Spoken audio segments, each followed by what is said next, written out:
Um, First, I'm going to introduce Julie Daniels. She's our scholarship coordinator here at Oregon Tech. She will be giving the presentation this evening. Um, a little bit about how this evening is going to go. She'll do the presentation. Partway through, we will stop for some questions and draw for two Barnes and Noble bookstore gift cards. Um, if you have questions, go ahead and type them in the chat box now. You may see a response from one of us as we go, and we'll try to get the most of the questions to Julie to answer partway through the session and at the end as well. At the very end, we will draw for 10 scholarships worth $250 and one for $500.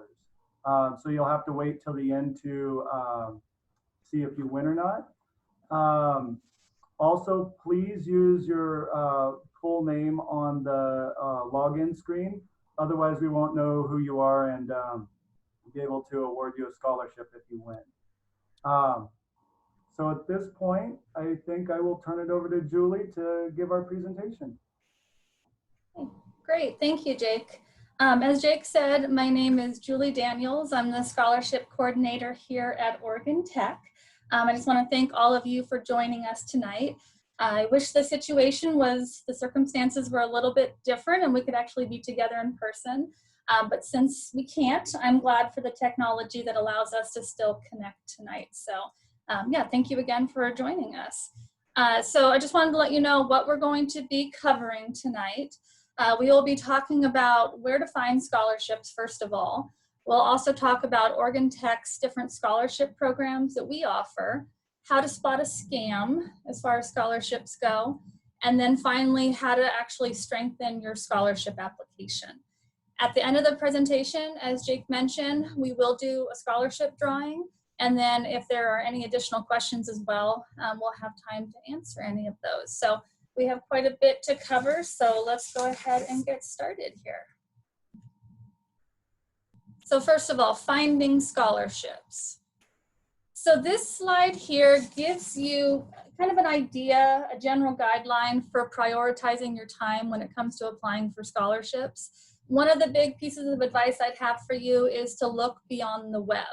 A lot of students will do a lot of scholarship searches online and be just applying for those large national scholarships, which is fine. That's something, if you have time to do, that's perfectly acceptable. But I would prioritize your time with, first of all, looking at Oregon Tech scholarships, in particular the Oregon Tech Foundation Scholarship Program. There's just going to be less competition because you're not competing against students from all over the nation. I would also look at OSAC, which is the Office of Student Access and Completion. We'll talk about, I have a slide about that as well. We'll talk about it in a little bit more detail. And then I would look at any local scholarships, and then I'd kind of put at the bottom of your priority list those big web type searches for scholarships. So the first scholarship opportunity I wanted to talk to you about would be the Oregon Tech Foundation Scholarship Program. We just opened this application today, actually, this morning. So, you know, after you're done watching this presentation, you can jump right on there and get started with applying for the Oregon Tech Foundation. We offer over 200 different scholarship opportunities. And for this winter process, the process that just opened today, for the 2021-22 award year, we're going to award over $362,000 in scholarships. So quite a bit of funding for a smaller school like Oregon Tech. In this award year we're currently in, we will disperse over $800,000 in scholarships through the Oregon Tech Foundation. So quite a pool of money that we award to our students. So the actual application for the foundation, you will have to write at least 2 main essays of 500 words or less. There is an activities chart. We will also look at the GPA, your individual GPA, and then we also factor in financial need for about half of our scholarships, depending on how the donor has set up their scholarship fund, would determine whether or not we look at financial need as part of the criteria. The deadline is going to be March 1st at 5 p.m. So, you know, you still have plenty of time to apply, obviously. We've got the website listed up there. So this is our main process that's open right now, but we do have a second process that will happen in the summer, opens up in early July. It's only open to students that don't have a scholarship already through the Oregon Tech Foundation, or they have a smaller award of $1,000 or less. So if a student doesn't get a scholarship during the main process, they do have a second opportunity during the summer to apply for scholarships again. And like I said, this is one of our bigger pots of money for scholarships, so I would encourage all Oregon Tech students to apply for the Oregon Tech Foundation. And you can apply for multiple scholarships with one application. So you could be considered for 10, 15, 20 different scholarships by just submitting one scholarship application. Another scholarship fund that Oregon Tech offers would be Leadership and Diversity. So Leadership and Diversity, some of the criteria for this is we want to see a history of leadership from these students. We want to see how that student is going to bring a diverse perspective to Oregon Tech. And there will be some essay questions that are geared towards those topics that you have to answer as part of the application process. We look at GPA, but it's not the main criteria for this scholarship, but it is something that we will consider. Financial need is definitely part of the criteria. And you also have to have no more than 90 Oregon Tech credits because we want these students to be on our campus for several years as leaders, as contributing to our campus. So yeah, no more than 90 Oregon Tech credits at the point of application. It is renewable for up to 4 years as long as you maintain the renewal criteria. This also has a March 1st deadline at 5 p.m. And you can actually apply through the Oregon Tech Foundation scholarship application. So it's just you check mark a box saying, yes, I also want to apply for Leadership and Diversity at the same time. And then it'll prompt you to answer any of the questions that are required for Leadership and Diversity. Okay.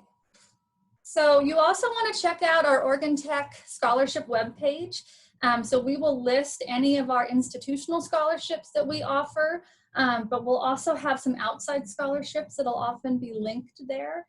And the nice thing is we pre-screen those for legitimacy. So you know that if we're listing it on our site, we've got it from a reputable source, or we've already checked it out ourselves.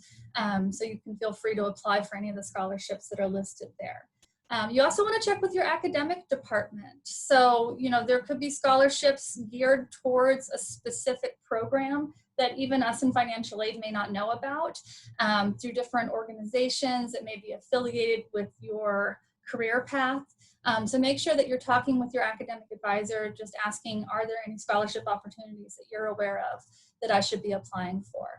And if we have any athletes that are joining us tonight, you also want to be talking with your coach, obviously, about any scholarship opportunities. But we also have some scholarships through the Oregon Tech Foundation that are geared specifically to athletes. We have donors that have set up funds that are specifically for athletes. So make sure that you check out those opportunities through the Oregon Tech Foundation as well. So I briefly touched on OSAC earlier, which is the Office of Student Access and Completion. And for those of you that aren't aware, OSAC is an opportunity for Oregon students to apply for scholarships. And it's something that's fairly unique to the state of Oregon. Is you can go to one website and there's hundreds of scholarships for Oregon students all in one place. So you fill out one scholarship application just like you would for the Oregon Tech Foundation, and you can apply for a bunch of different scholarships all at once. It's pretty handy. So some things that you may have to provide as part of the OSAC scholarship application: transcripts, whether they be high school or college, depending on where you are in your education. You have to submit an activities chart and then 4 personal statements. The nice thing about the activities chart is it's very similar to what we use for our Oregon Tech Foundation scholarships. So if you already have one ready to go for Oregon Tech Foundation, you can often take a lot of that same information and input it into your OSAC scholarship application. The deadlines for OSAC, the early bird deadline would be February 15th, and then their final deadline is also March 1st, just like the Oregon Tech Foundation. And you can see the website is listed at the bottom there, oregonstudentaid.gov. So if you are an Oregon student, I would definitely also encourage you to apply for OSAC scholarships. it's a great opportunity for students from our state. And then I also wanted to talk to you about another opportunity through OSAC. This is not exactly a scholarship, but it's some funding that's available through the state of Oregon that a lot of students aren't aware is available to them. So the Oregon Student Child Care Grant. So if you are a parent, you have a dependent, a child that's age 12 or under, you can apply for this grant. You have to be a citizen or eligible non-citizen of the US, and whoever provides your child care has to be registered or certified with the Oregon Child Care Division. But you can apply for funds to help you pay for child care while you're attending school.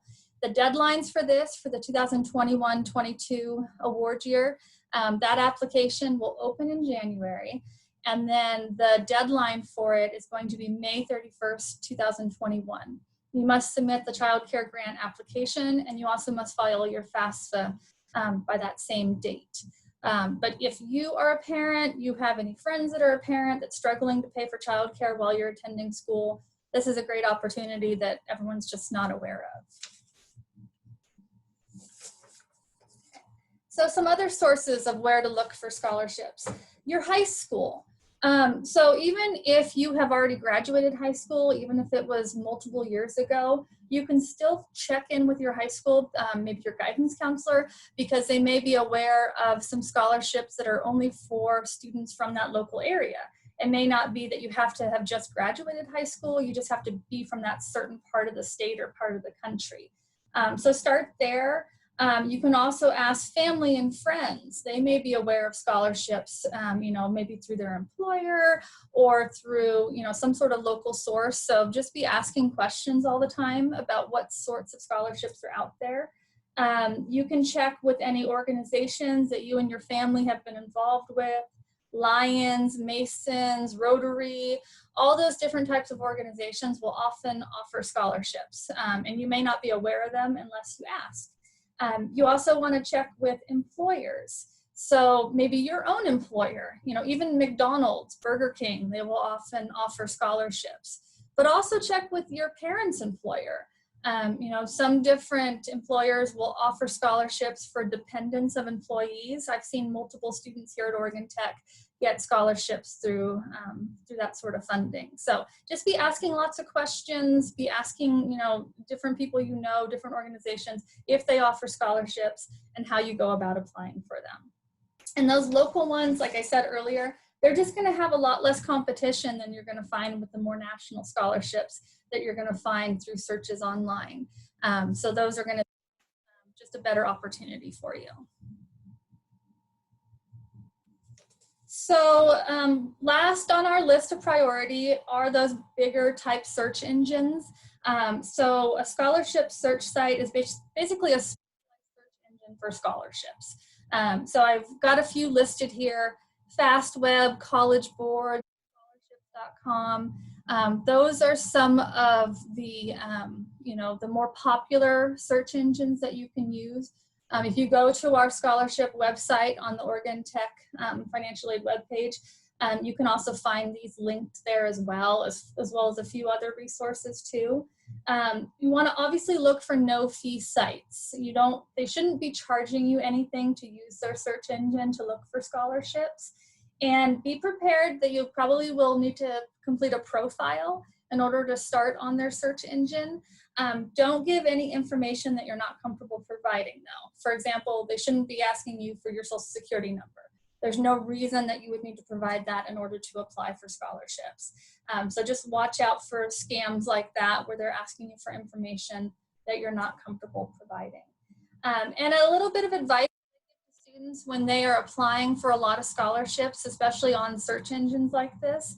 Don't use your Oregon Tech email address or even the personal email address that you use for a lot of communication, because you may get a lot of emails coming in. Some of it may be spam type emails. So you don't want to clog up your Oregon Tech email address, for example, with that sort of information. So maybe create a new email address that's just for applying for scholarships so that you know anything coming into there is scholarship related. That's a piece of advice that I give to students often. So just a little bit about scams. And like I said, this is more when you're using some of those search type engines or you're looking for more of those big national scholarships. A few things on the lookout for as far as red flags go. They ask for any sort of payment. Obviously, you shouldn't be having to pay any money to apply for a scholarship. They say you're a finalist, but you never actually applied for the scholarship. They're pressuring you to apply for their scholarship. And then, obviously, like I said before, they're asking you for information that you're not comfortable providing, like your social security number.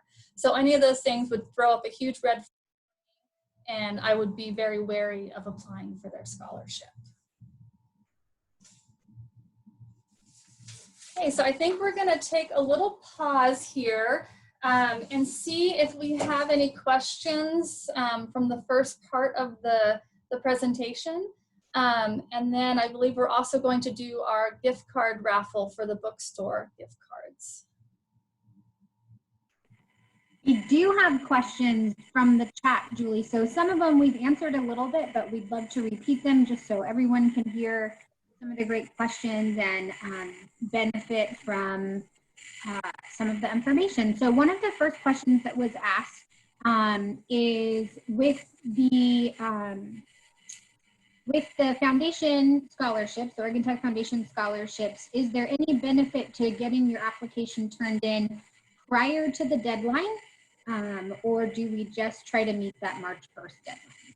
Yeah, that's a good question. So, I mean, there's no real benefit to having it in early because we don't begin the selection process or the review process until the deadline has actually passed. So it doesn't get you into any sort of, priority. I would say, though, do not wait until the last minute. I have every single process. It seems like I have a student that, tried to submit it, with 30 seconds left before the deadline. And then they run into some sort of issue. It could be technical on their side. But it seems like every single process, we have at least a handful of students that happens to. So I would give yourself plenty of time, before the deadline so that that your application goes through successfully. And what you can do is after you submit your scholarship application, you can print off a copy of it.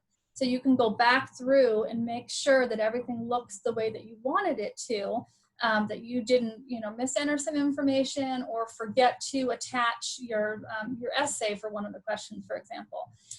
It gives you plenty of time. So if, say, you submitted your applications 3 days before the deadline and you printed it off and found an error, you have time to contact me and I can unsubmit it for you. You have a chance to fix it and then submit it again before the deadline. Thanks, Julie. So just to clarify, if we have returning students who are familiar with the priority deadline process we've had in the past, that's not continuing this year? We have decided to forego that priority deadline. I was finding actually that students were rushing more than they should to get in by the priority deadline. And actually, I didn't find that it was improving their application at all. I felt like it actually was lowering the quality of applications that we were receiving. So there will be no priority deadline this year. There will just be that final deadline. But once again, we don't want to push that deadline, too close to March 1st. Give yourself at least a few days because, the application opened today. Students have almost 3 months to work on this application. So, especially winter break is a great time to get started. Not that you have to submit it over winter break, but at least the application, start writing your essay, start working on your activities chart so that you're not overwhelmed when you come back for winter term. And run out of time to submit your application. Great, thank you. And then again, just some highlights from the chat questions. Okay. Sorry, I'm trying to keep track of them. If someone is a current Oregon Tech student and they currently have foundation scholarships, do they need to reapply? If it's a renewable scholarship and the student has met the renewal criteria for that scholarship, they do not have to reapply for it. So when they were initially awarded that scholarship, it would have been in the award email from me saying, you have been awarded this renewable scholarship, here's the renewal criteria. As long as they meet that, then it'll automatically roll to the new year for them. If they were awarded a scholarship that was not renewable, or they've received it for the maximum number of years that they're eligible for renewal, then yes, they would have to reapply for it. But even if you have a renewable foundation scholarship, you can still apply for additional scholarships on top of that too. That's a good question, thank you. Scholarships on scholarships, stack them up. Okay, so just a couple more questions. Yeah. Current students who are pursuing their master's degree, are graduate level students eligible for foundation scholarships? Yes, they are. So in general, master's level students are eligible to apply for foundation scholarships.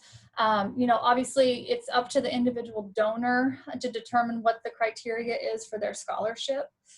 So a donor may say, I only want undergraduate students, or I only want students in a certain degree program. But there are plenty of general scholarships or ones that may be specifically for graduate level students that they could apply for. And the nice thing about the foundation scholarship application is it's a smart application. So you input all your information, and then it'll take you to a screen partway through the application that says, okay, based on the information that you provided, these are all the scholarships that you're eligible for. And then you just apply for the scholarships that you meet the criteria for. Awesome, thank you. Okay, we're gonna take 2 more questions from the chat right now, and then I'll keep watching the chat, but we'll get to the drawing and let Julie keep going with her presentation. But Jake and I will still be in that chat box ready to answer your questions or get them to Julie. So one of the next questions is, if a student applies and is awarded funding from the foundation scholarship for the 2021-2022 school year, can the funds be paused or used for a future year? So if they apply and they're awarded a scholarship for 21-22, can they then use that if they decide to defer for a year or take a year off? Can they use those funds for 22-23? No, unfortunately not. So if a student is awarded a scholarship for the 2021-22 award year, they must start that fall. If they decide, you know, that they would like to put off coming to Oregon Tech for a year, that's fine. We would have to award that scholarship to an alternate though, and that student could apply again for the 22-23 award year. But yeah, we can't unfortunately hold funds. They're donor funds, so we have to spend them for the year they were intended.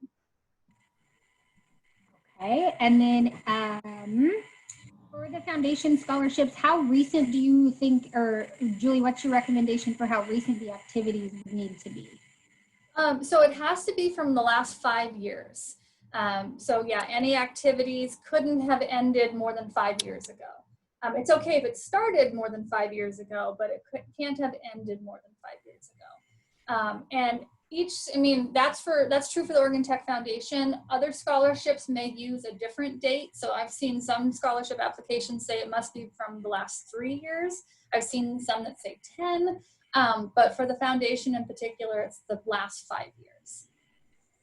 Okay, I'm gonna sneak one more question in before we are previous year applications considered? For example, if a student submitted their activities chart that had an error, it's been fixed since then, is the discrepancy maybe noticed by the scholarship committee or considered or counted against the student?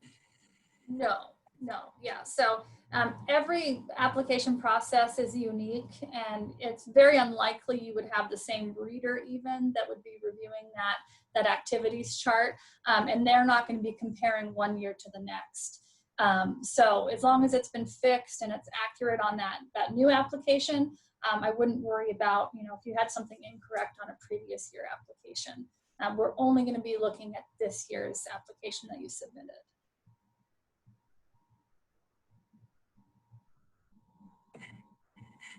Okay, with that, oh, I'm going to sneak in one more question. Are graduate students eligible for the Leadership and Diversity Scholarship?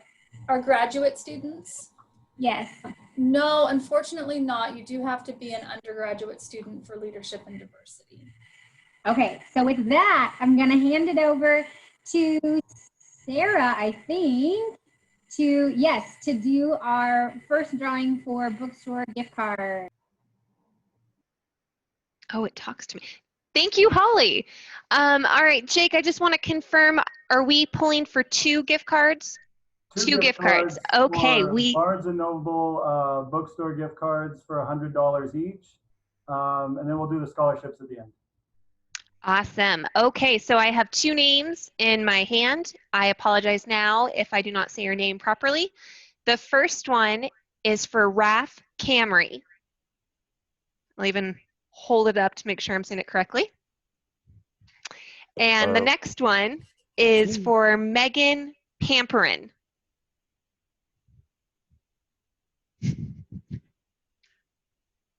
That's what we have in here. And I will email both of you in the morning. If you're not here on campus, I can mail those to you or get them to you however it's best. So congratulations. And Julie, we'll turn it back over to you. Okay, perfect. Thanks, guys. All right, so continuing on here, and like we said, we'll have plenty of time for questions at the end too. So keep them coming on the chat box, please. So the next section here is going to be the actual application. So we're going to talk about essays, activities chart, and then I'll also touch on reference letters as well.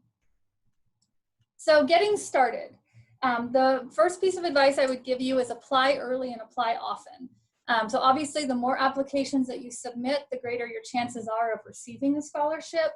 So if you have time, don't just apply for 1 or 2 scholarships hoping for the best. Apply for as many scholarships as you possibly can. So scholarship season, that's what I call it, scholarship season, is generally November through April. That's when you're going to see a lot of scholarships, both open and close, is sometime during that period. Obviously, we have outliers before or after that time frame, but if you go past the spring, you're not going to find a whole lot of scholarships out there, unfortunately. So be applying. This winter is a great time to apply and look for scholarships. Because like I said, if you wait too long into the spring, there's just not going to be a whole lot available to you. Another piece of advice is keep copies of completed applications. And that way you, first of all, can spot a scam. You know what scholarships that you applied for, especially if you're applying for a lot all at once. And then it also allows you to responsibly recycle some of your information. So like we talked about, the OSAC scholarship application has a very similar activities chart to the Oregon Tech Foundation. So if you keep copies of those applications, you can kind of keep a running activities chart over the years. You just add to it and take stuff off as you move through your college career. You can also sometimes responsibly recycle essays. If you have a very similar essay prompt that's being asked, you can use it for multiple applications as long as you responsibly recycle that. So a little bit about the actual application, some things that you might need to submit. The first would be FAFSA. So if a scholarship application has a requirement for need, you would have to file that federal FAFSA so that we can see what your need level is. For Oregon Tech scholarships, as long as you file and you include us, our school code, as part of your application, we will have that information and we can determine need. Some outside scholarships may ask you to turn in a copy of your student aid report, which you can get on the FAFSA website. So they may ask you to turn that in as part of their application. They may ask you for transcripts, test scores. A lot of scholarships are going to ask for at least 1 essay or personal statement, an activities chart, or possibly a resume. Some may ask for letters of recommendation. Some really high profile, high dollar amount scholarships may ask you to come in for an interview where they actually want to meet you and sit down with their selection committee. The Ford Family Scholarship Program, some of you may be familiar with that. They actually, it's such a large amount that they give to their recipients that they actually want to meet you in person. You also, if you apply for certain types of scholarships, you could be asked for examples of work in your field of study, artwork, any number of things. And every application is different, so make sure that you read the instructions really closely to make sure that you're checking all the boxes of everything that they need for you. Okay. So the first part of the application that I wanted to talk to you about are the essays. And essays are really, really important. In general, there's going to be lots of potential points coming from the essay section. So I would make sure that you spend plenty of time writing your essays. Sometimes getting started is going to be the hardest part for students. So what I recommend to students is to make sure that you break it down into smaller pieces. A way to do that would be to write an outline. So an outline is, it's part of the key to writing an organized, clear, effective essay, getting everything down in the outline that you want to say in your essay. It doesn't have to be super formal, anything like that. Even an informal outline is going to at least give you some focus before you get started in writing your essay responses. The other thing is every essay is going to need an intro that's going to include your thesis statement. You want a body to support it, and you also want to have a clear conclusion. I find with students sometimes that they assume because maybe it's a shorter essay, it's 500 words or less, that they don't need that structure to their essay responses, but you really do, because you want your reader to be able to easily follow what you're saying. So if it doesn't have a clear structure like you would use for any sort of essay you'd write for a class, then you may lose your reader. So make sure that you have that intro, you have that body, you have a clear conclusion that makes it feel finished and polished at the end of your essay response. And then the other thing is give yourself permission to write badly. And what I mean by that is don't expect that your first draft is going to be perfect. You just want to start writing sometimes, just to get something down on paper.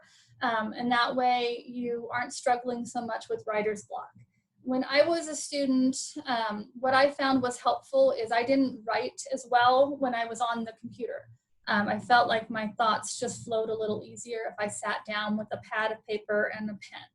And I just started writing, and then I could always transfer it over later and type it out for submission. But that's what helped me. You could, put some thoughts into, record it into your phone, some thoughts, as you're driving to school in the morning or something, and you get there and you're like, oh, I had a great idea for an essay. Just whatever you can do to get those thoughts moving, those ideas moving, so that you don't develop writer's block. And so another thing when it comes to writing essays is you want to show your style with detail. And a great way to do that is to use anecdotes.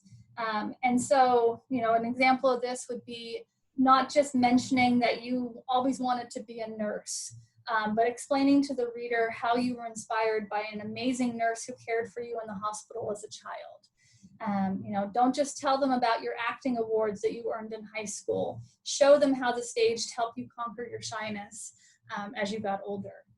So what anecdotes are specific slices of personal experience that help the reader get a mental picture of you and your world. And they just make the essay more memorable for the reader. Some readers could be reading 20, 30 scholarship applications. And so if you use anecdotes, you tell them a story, it's going to make it a little bit more memorable for them when they go to score your application.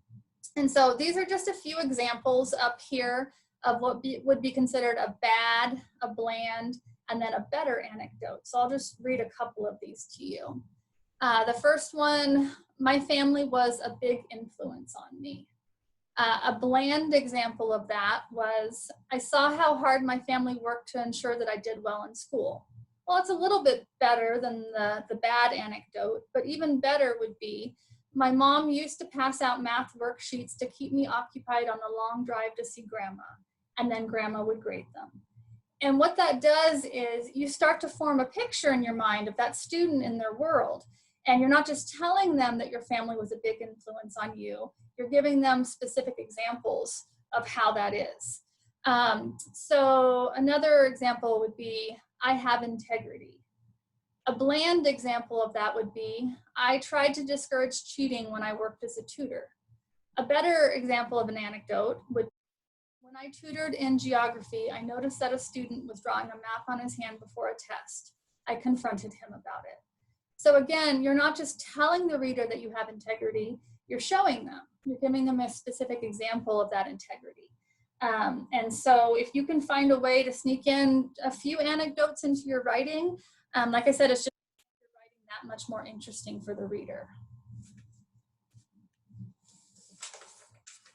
Okay, so another part of the essay is proofread, proofread, proofread. And I know that I'm probably going to harp on this a whole lot tonight, but I can't say this enough. Proofreading is so important. The first thing you want to proofread for is going to be your word count. So say you type your scholarship essay in Word, and then you go to transfer it into the Oregon Tech Foundation scholarship application. It has a 500 word limit. So if you're at 550 words, it's going to cut you off at 500 words, even if it's mid-sentence. So make sure that you do that editing so that the application isn't cutting you off. You obviously want to proofread for spelling and grammar. Another thing that I find often that students don't do is use paragraphs. So paragraphs are very important because it makes it easier for the reader to follow what you're saying. And sometimes when you transfer your essays from Word into the application, you may lose some of your formatting. So make sure that you're double checking before you submit that scholarship application that you didn't lose any of your formatting. It didn't make the paragraphs disappear for some reason. Make sure you check that. I find that at least half of the scholarship essays I read through the Oregon Tech Foundation didn't use paragraphs. And that's going to really get you marked down on that formatting score. Watch the use of jargon. A lot of Oregon Tech, a lot of our degrees are very technical degrees, you know, maybe medical degrees or engineering. And so there may be certain phrases or subjects that you're really familiar with and anyone in your program would understand what you're saying. But remember who your reader is.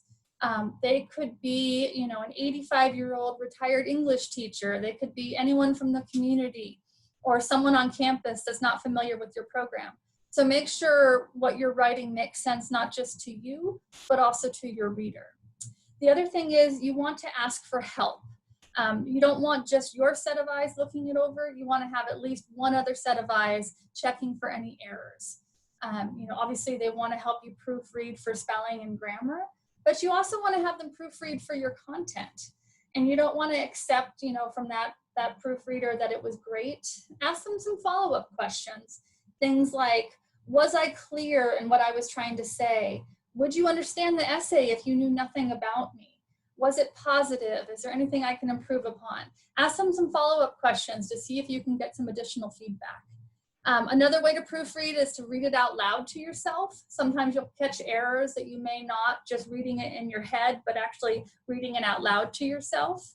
And you just want to remember that sometimes scholarships will give as many points for formatting as they do for content. So even if you have a lot of great things to say, but your formatting is very poor, it's going to get you marked down so much that you probably aren't going to receive that scholarship. So make sure that you proofread. So I have read a lot of scholarship essays over the years, and so I came up with this list of some common essay mistakes that I've found that students make a lot. So I just wanted to run through some of these with you. The first one would be not fully answering the question. Sometimes I get a student that writes a great story. You know, they're telling us a lot of really interesting stuff, but it's not going to get you anywhere as far as your total score if it doesn't actually answer the question. So make sure that you're going back to the prompt, the essay prompt over and over again, and making sure that you're clearly answering that question. And then the other thing is kind of tied to that same sort of thing, is making sure that you address all aspects of the question. If the question is, where do you see yourself in 10 years and how is Oregon Tech going to help you get there?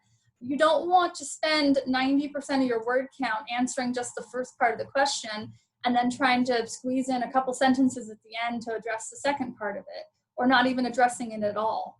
You want to make sure that you fully address all aspects of the question as you're writing that essay response. Another thing would be uncreative writing.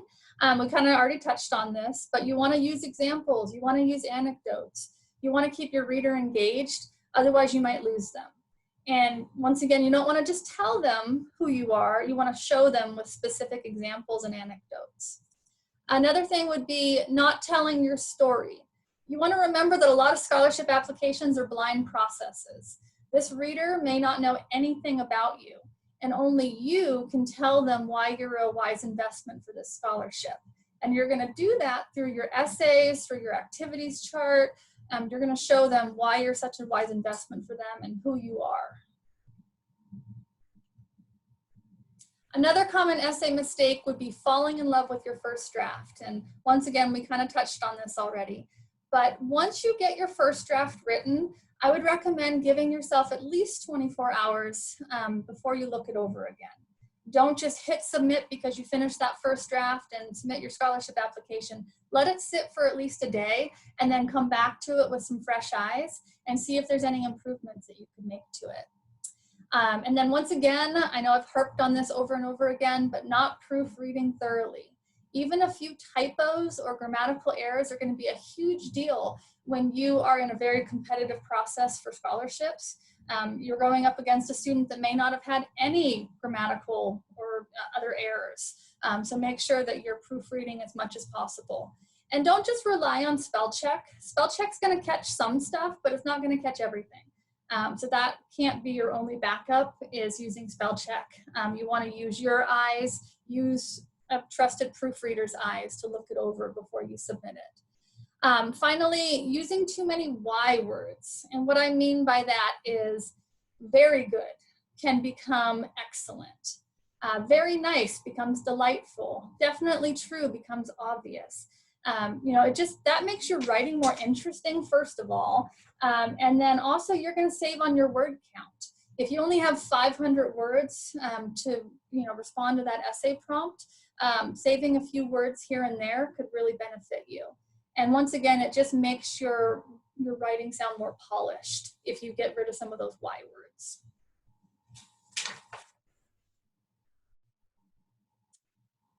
Okay.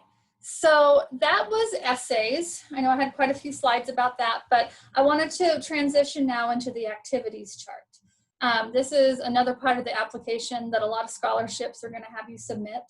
And so readers generally want to see two things from you on your activities chart. The first is going to be, how are you spending your time? Obviously you're a student, but what are you doing outside the classroom? How are you spending your time when you're not in class? And they also want to see that you have some focus and direction. Quality is really going to count here. So I've seen students submit activities charts where, they have 20 different activities, but they were, a day here, a week there. And you can kind of tell that they just did a bunch of small little volunteering activities so they could fill in their activities chart.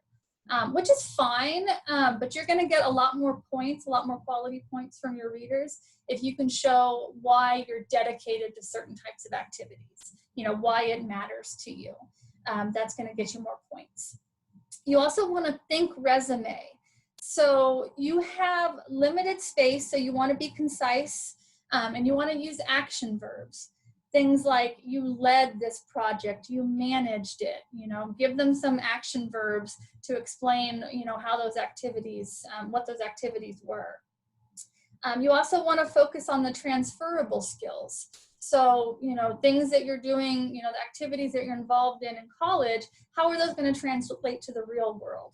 How are they going to make you a better employee, a better citizen, that sort of thing. So make sure you're showing them how they're going to transfer if you can do that. And then finally, you want to proofread.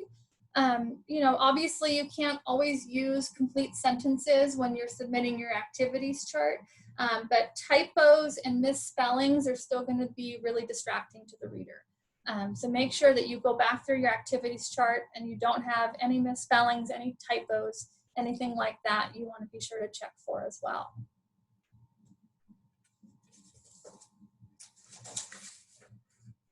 So you want to include everything and think outside the box. So a great way to get started is to ask family and friends how they think you spend your time, what activities they think are important that you should include on your activities chart. Because there could be things that you don't remember that they can help prompt for you. And another way to get started is to make a list. Sit down and make a list of things that you do on a weekly basis, things you do on a monthly basis, and see if you can find ways to plug those into your activities chart. And then you also want to look for any hidden elements.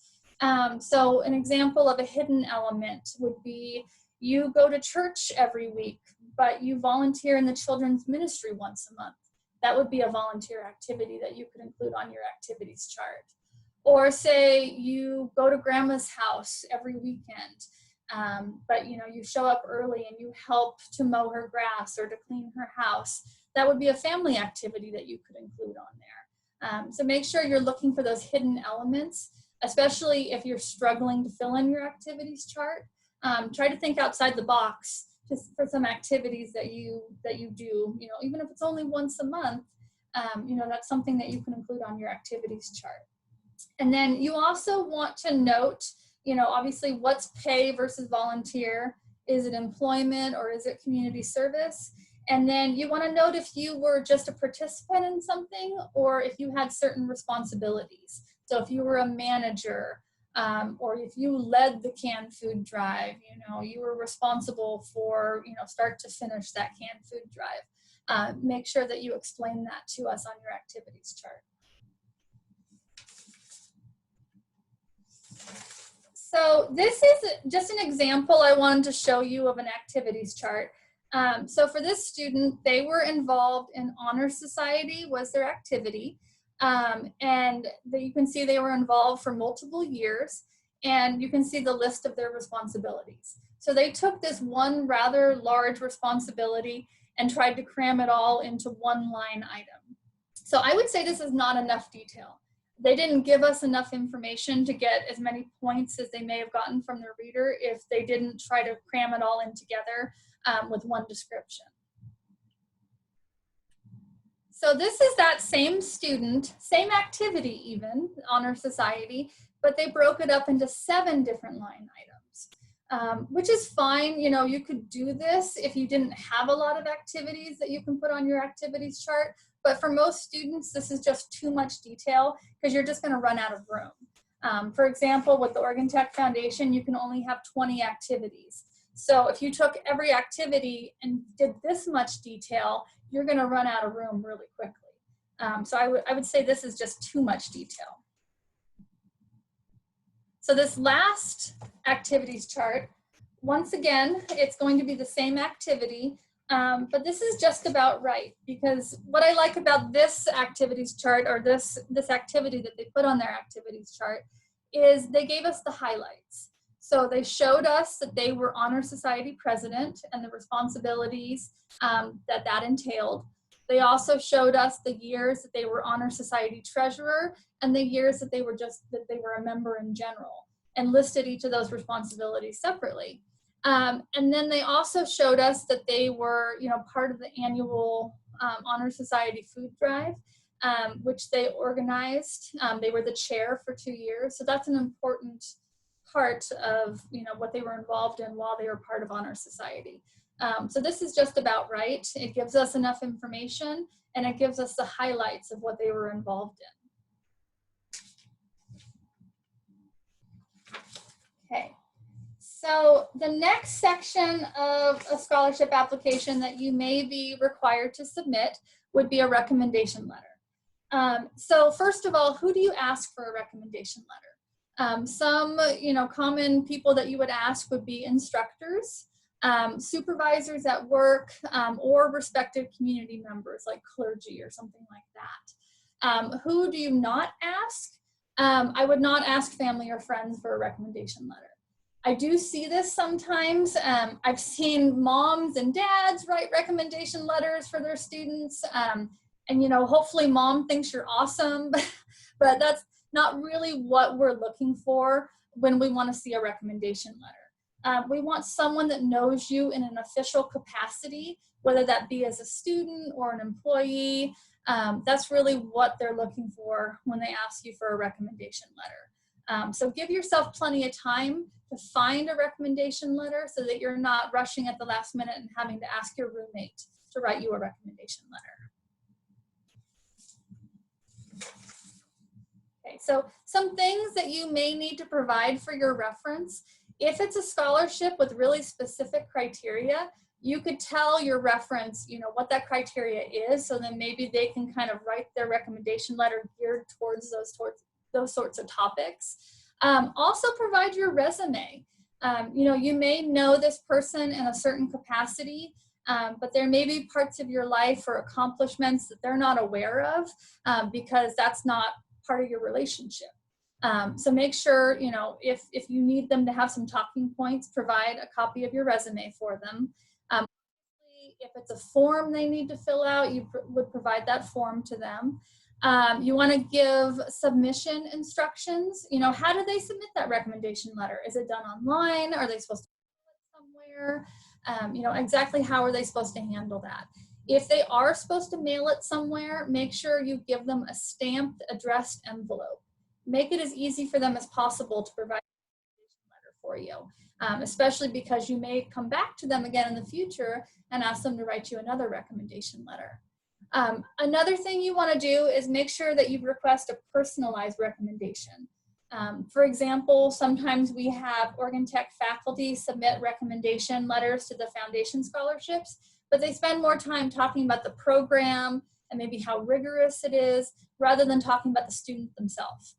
So make sure that you ask for a personalized recommendation that talks about your accomplishments, not just the program that you're involved in. We do have some facts and tips on the Oregon Tech Foundation Scholarship webpage.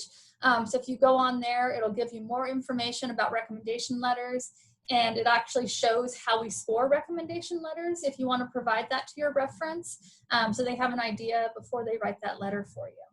And then you also want to follow up with them. So, you know, let them know what happened, especially if you got the scholarship. Say, hey, thanks so much for writing this recommendation letter. It helped me so much. I was awarded this scholarship. First of all, they'll just be happy for you, I'm sure. You know, if there's someone that you know that well. And then you may come back to them again in the future and need another recommendation letter, and they'll appreciate that follow-up, that thank you. So make sure that you do that for them. Okay, so what if you get stuck? So you're brainstorming for an essay that you're trying to write, or you're trying to fill out your activities chart. You know, sometimes we get stuck and we're not really sure what to write. So, you know, play around with the different combinations of what makes you who you are. So maybe you're an athlete, you're an engineering major, you're a gamer, whatever makes you who you are. You want to draw out those different combinations and see if you can figure out a way to include that in your essay to answer the question, or to include that in your activities chart. And so, you know, try to ask yourself some questions about who makes you who you are. And that's going to really help the reader get to know you, and also help you if you're having a little bit of writer's block.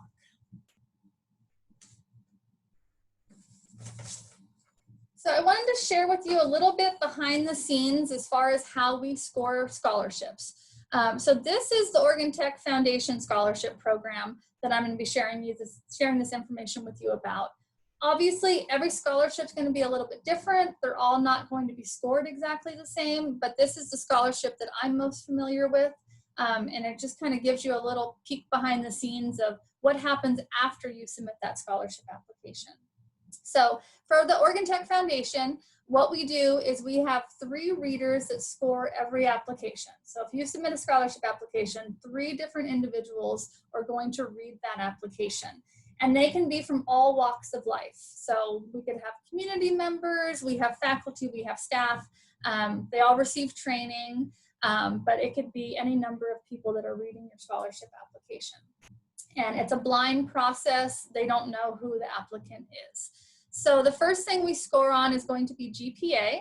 So anywhere between 0 and 10 points, depending on that individual student's GPA. And for just a few notes on what GPA we use, if you're coming straight from high school, we're going to use your high school GPA. If you're coming in as a transfer student, we would use that transfer GPA. Once you have at least 12 Oregon Tech credits, we are going to use your Oregon Tech GPA.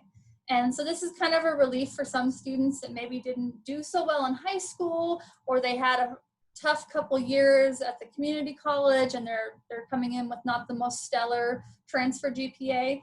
It's a fresh start for you here at Oregon Tech. Once you have at least 12 credits with us, we're going to use that to score your GPA. We're also going to look at remaining need for those scholarships that have need as a factor. So anywhere between 0 and 10 points. 0 would mean that you didn't file for financial aid at all. You didn't file a FAFSA, so we have no way to establish what your need is. All the way up to upwards of $15,000 in remaining need. That's how we're going to score you for need. And like I said, it's only included when required by that individual scholarship. So even if you have, not a lot of financial need according to the FAFSA, you can still apply for scholarships because they don't all require that you have a certain need level. The activities chart is going to be anywhere between 0 and 5 points. 0 would be a blank activities chart. 5 is nearing that superhero status, would get you a 5 score on the activities chart. You want to, obviously show us, like we talked about before, a balance, leadership, community service. All of that's going to be important for your activities chart. And then we have the 2 main essays. So every student, regardless of what scholarships they apply for through the foundation, have to write at least 2 main essays. And so you can see we give up to 5 points for grammar, which would be that formatting score, and then up to 5 points for content. So between the 2 main essays, you have 20 potential points. And that's why I was telling you how important the essays are. 20 points, that's a lot of potential points just from those 2 main essays. So super important that you do a good job on that. And then finally, any additional criteria. So some of our scholarships may require that you submit a recommendation letter. Some of them may have some shorter essay responses that you have to give. So any additional criteria for individual scholarships would be scored anywhere between 0 and 5 points. And so this information here, these scores, are a starting point for us when we go to make our scholarship selection. So this is kind of where we all start for the selection committee. Okay. So just a couple more slides here, guys. I know this is a lot of information all at the last thing that I wanted to share with you is some advice from fellow students. So I can talk and talk and talk about scholarships. But what I did was I went to some students that I knew had been successful over the years in applying and receiving scholarships. And I asked them what advice they would give to their fellow students when it comes to applying for scholarships, why they thought they had been successful. So I just wanted to share a little bit of this with you. The first thing would be look locally. I focused less on large national scholarships and only applied to ones specific to Oregon Tech, my county, or the state of Oregon. We kind of touched on that a little bit earlier. And then I had a student who told me that he received a scholarship from his mother's employer, and there was hardly any applicants for this scholarship because a lot of people weren't aware of it. So he received that scholarship. The next thing would be don't rush. This student told me I would first say making time to complete the scholarships without rushing and putting quality work into the essays is a big part of why I think I have been successful. Recycle your writing responsibly. So this student told me it's fair to say that most scholarships will ask variations of the same questions. What are you studying? What do you want to do after you graduate? Why do you think you are a good candidate, etc. And so what she did was she kept a folder on her Google Drive that had all the writings and essays from every scholarship she'd ever applied for. And she sorted it by year and also by essay prompt, and she saved that. And so she could go back and say, oh, I answered a question similar to that earlier this year. And if she responsibly recycled it, it allowed her to apply for more scholarships. And even if you wrote that response last year, you could still take that response and update it with your current information. And at least you're not starting from ground zero. It's giving you, kind of a head start for scholarships. The next thing is make your words matter. Word counts can limit you, so make sure every word you choose has a point and packs a punch. That's especially true when, the essay is 500 words or less. That's what we talked about, those why words, making every word you use as impactful as you possibly can. Be on the alert for reusing certain words too much. If you notice you are overusing a word, look up synonyms. And then also essays are the biggest portion of a scholarship application that you have control over. So do an outstanding job. And then this part, I found this really interesting and really helpful, is to embrace adversity. Understand that adversity helps to shape, refine, and bring out character. It might be embarrassing for students to talk about difficult situations they went through, but showing how you are currently responding positively to hardships today indicates that you will be more prepared to respond well to challenges tomorrow. So sometimes students are afraid to be vulnerable when they're writing their essay responses, but don't be afraid of that, especially if you've overcome some sort of adversity. If you can tell us about that adversity and how you overcame it, that's going to show us that you can do that again in the future. You're a successful person. You are a wise investment for this scholarship. So don't be afraid to be vulnerable and to embrace that adversity. And then finally, make yourself stand out.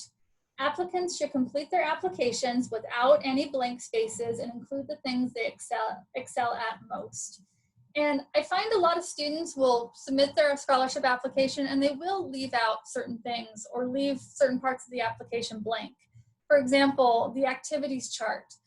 I can't tell you how many times I've seen a student submit a really well-crafted essays that scored quite well, and then they just left their activities chart blank.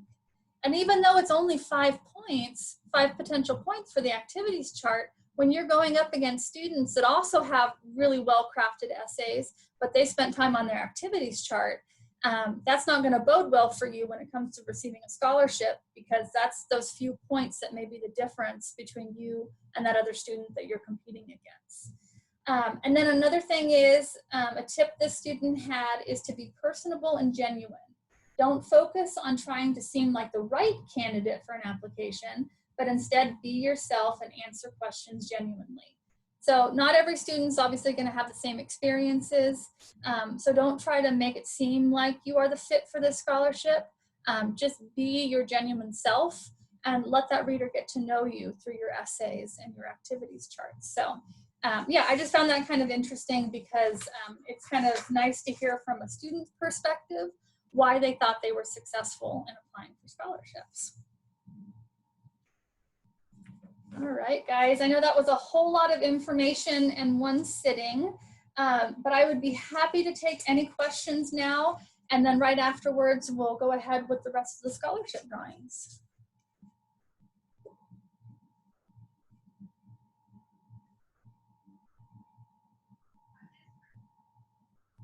Hello, Ms. Daniels. Ms. Daniels. Yeah, hi. Hi, my name is Crystal Marino.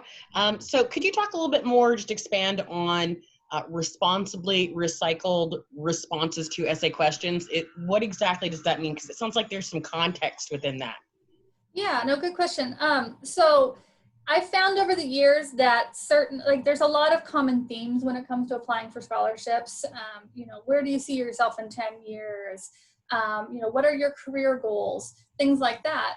So if you are applying for, you know, a scholarship, you know, maybe you applied for a scholarship earlier in the year, and then you see a very similar question come up on another scholarship application, you don't have to start from scratch. You can kind of recycle some of that writing that you already did. And maybe the prompt won't be exactly the same, but it'll be really close.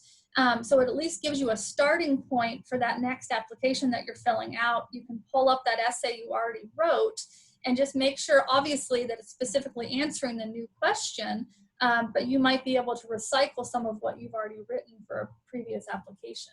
So essentially you're saying we can't plagiarize ourselves. Right, I mean, you wrote it, right? So, I mean, you're not taking someone else's writing. And Okay. it's a separate scholarship application. If they're asking almost the same question, there's nothing wrong with recycling your writing. And I always, you know, have a caveat, like responsibly. Obviously, you want to responsibly recycle that writing. If the prompt is not exactly the same, you may have to tweak it a bit to make it fit for that new scholarship application. Or if the essay you wrote was 2 years ago, obviously, you know, you've probably changed in those 2 years. So you could still start with that basic structure, but update it with, you know, your current information, your current goals, that sort of thing. But yeah, the student that gave me that information about her Google Drive, she'd received dozens of scholarships over the 4 years that she'd been at Oregon Tech. And so she said that's how she did it, was that she saved everything she ever wrote so she could apply for, dozens of scholarships every year and not have to spend as much time doing it. Yeah. And also save your activities chart. Obviously it'll need to be updated each year that you apply for scholarships, but don't toss that activities chart once you're done with it. Save a copy of it so you can use it for future applications as well. Thank you. I was afraid there was some obscure academic rule that I was unaware of. Thanks. No, yeah. Like you said, you can't plagiarize yourself. So as long as it's your own writing and you're reusing it responsibly, I say go for it. So yeah, good question. Thank you.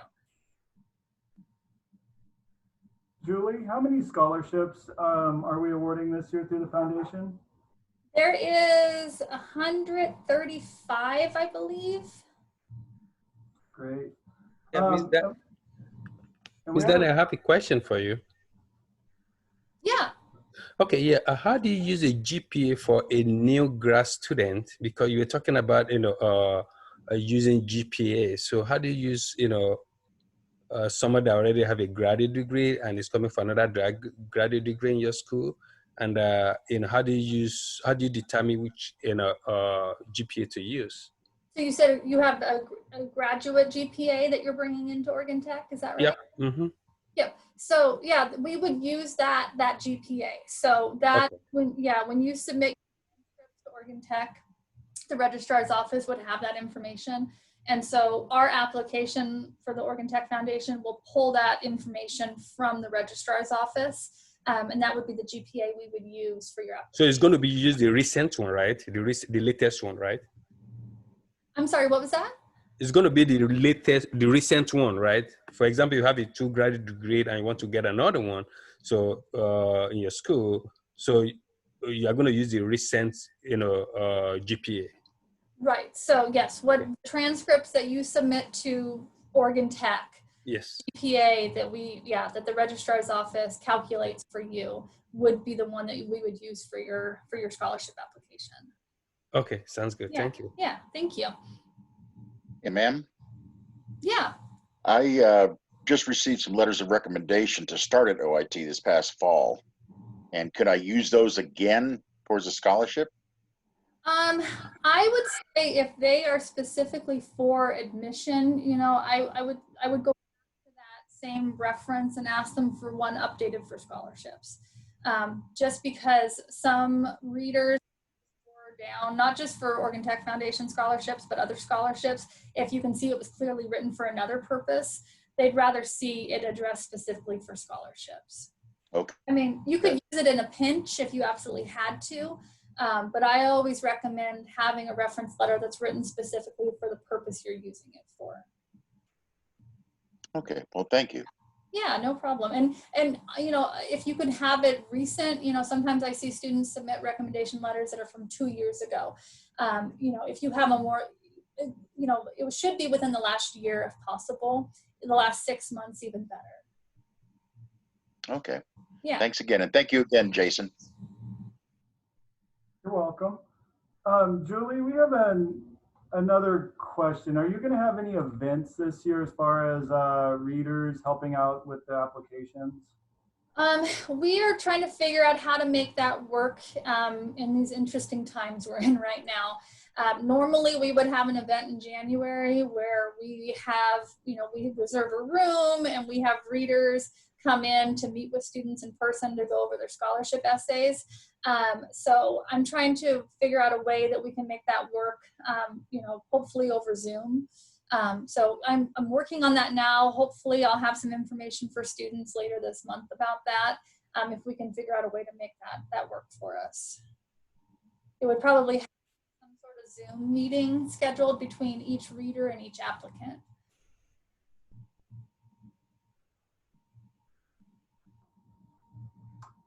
Okay, we're going to wrap up the questions right now and award the scholarships. If you have questions after this, you can email Julie or our main financial aid office. It's oit.edu. We have the winners here for the scholarships. I will try to get those on tomorrow and email you to let you know they're on. But here we go. Here are the winners. I will start with the $250 scholarships, and I will let you know the winner of the grand prize at the end. Laura Townsell, Morgan Brumley, Ashley Riplinger, Genevieve Castle, Jack Zucha, Joel Witz, Kevin Ragsdale, Charlene Odell, Yareli Morello, and Macy Altorfer are the winners of our $250 scholarships. So yeah, look out for an email from me tomorrow. Congratulations, thank you for attending. And the $500 winner is Michael Johnson. Thank you all so for much. attending. Yeah, thank you. Thank you so much. Everyone. You're welcome. Thanks, guys. And be on the lookout for future Owlsworth events as well. We're hoping to put some on for the winter and spring. We typically have prizes for each of those. So just be in attendance. Hopefully we'll get you some good info and prizes along the way. So thank you all for attending.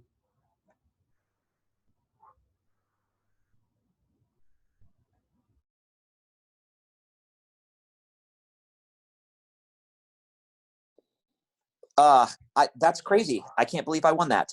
Are you hearing me, Jason? Yes, still here. I heard you. That You're is, a lucky guy, Michael. I just lost my mind. I'm sitting here in Vegas at my mom's place, and wow, gratitude. I'm gonna cry. Congratulations. We're very happy. We wish we could award everyone a scholarship. Me too. Me too. It's a worthwhile institution. Very glad to be here, and I'll be spending lots of money there. Thanks again. Take care.